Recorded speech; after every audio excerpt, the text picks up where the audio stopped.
সাপ ও বেজির লড়াই নিয়ে মানুষের মতো একটি ভুল ধারণা আছে যে বেজির শরীরে অ্যান্টিভেনম আছে, যার কারণে বেজির শরীরে কিছু হয় না সাপে কামড়ানোর ফলে।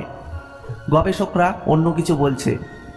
বেজির শরীরে নিকোটিনিক অ্যাসিটাইল কোলিন রিসেপ্টর বৈশিষ্ট্যের জন্য বেজির শরীরে সাপের বিষ জমাট বাঁধতে দেয় না, যে কারণে সাপের বিষ ক্রিয়া থেকে বেজি রক্ষা পায়। তবে এই রোগ প্রতিরোধ ক্ষমতা যদি ঠিকঠাক মতো কাজ না করে, তবে ধীরে ধীরে বেজিটি মৃত্যুর কোলে ঢলে পড়ে।